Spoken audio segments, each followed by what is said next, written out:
everyone worked fast.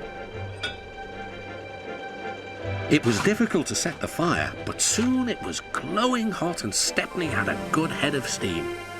Rusty's engineer agreed to be Stepney's fireman.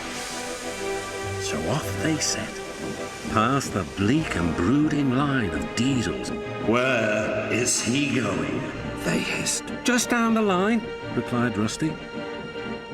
And they chuffered quickly away. We've done it! We're over the border and back on our own railway.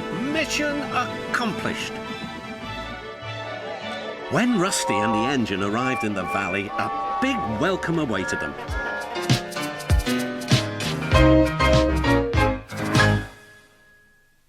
After that, Stewart and Falcon became really useful engines, and all three were happy together for many years.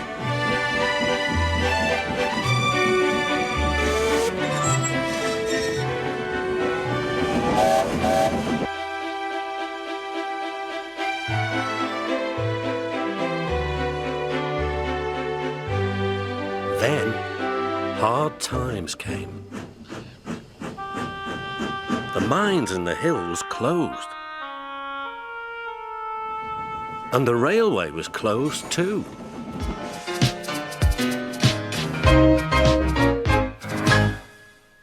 Suddenly, Toad found it all rather fun. But the fun was soon over. A crossing lay ahead and the gates were closed. Toad couldn't stop. Worse still, Toad now realised he was on the wrong track. There ahead was Gordon. The signalman changed the points just in time. On! On! Faster! Cried the trucks. Suddenly he saw James pulling a long, slow train. Yikes! Help! Save me! A quick-thinking shunter did just in time. What was that? Exclaimed James. The signalman warned the station master at the next station. There's a runaway coming. We'll send him into the sidings. Help! Help! Called Toad again. Toad saw some buffers. Those'll stop me. But the points to the buffers weren't set. Oh no! I'm back on the main line.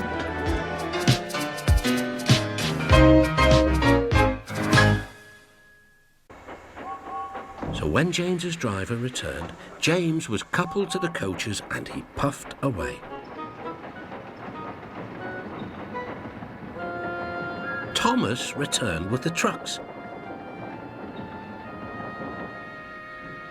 A few minutes later, Gordon arrived. Where's the express? Thomas told him about James, and so here are your trucks. Gordon was very cross, and so was his driver.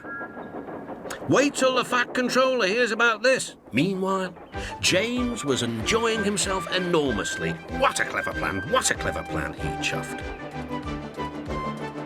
Then he saw the Fat Controller. Some jokes are funny, but not this one, James. You have caused confusion. Yes, sir, said James. You will stay in your shed until you are wanted.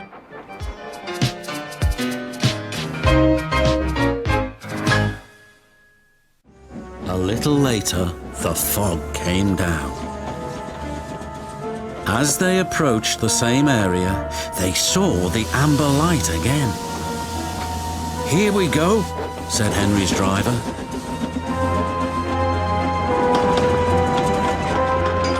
Then, unbeknown to Henry, the gates mysteriously closed by themselves, and the signal went red. The trucks had seen all, and they were spooked too. Faster, faster, there's a ghost about! Stop, stop, yelled Henry. A mysterious figure watched his driver took him to visit Donald. I was just passing, said Douglas. Have you come to say you're sorry? Donald sniffed. This made Douglas very cross. I've nothing to be sorry for, he said, and steamed away in a huff. The next day, Donald was in a bad mood. Duck could see he was getting too close to the buffers. Look out! He shouted. But it was too late. On a clear summer's night, there is no better place to be.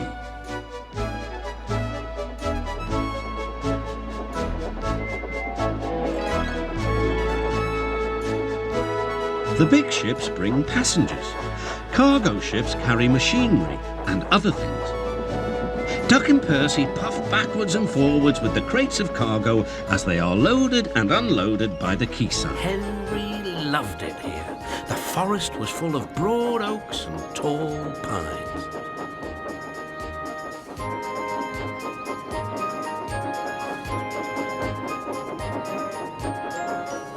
Henry could remember the day long ago when he and Toby brought some new trees to be planted and Terence and Trevor helped haul them into place. Now he could see the trees growing amongst the others on the hillside. Henry always felt better for being here. He couldn't really explain why, but his driver understood. It's peaceful, he said to him. That night, everything ran like clockwork. Thomas and Percy steamed through the stations, making good time everywhere they went.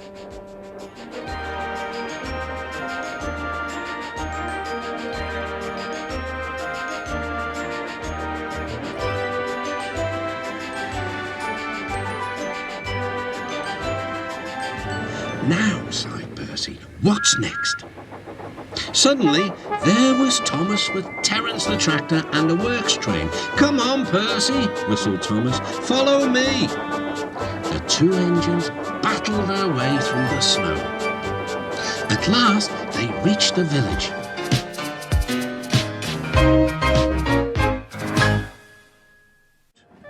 Oliver heard nothing. The trucks moved smoothly at first, then suddenly Oliver felt them push forward. His driver applied the brakes, but they were useless against the surging trucks. On, yelled the trucks. Oliver fought hard, but still they forced him on and on.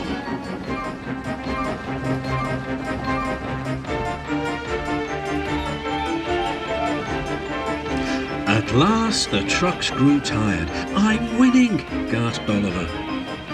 But it was too late.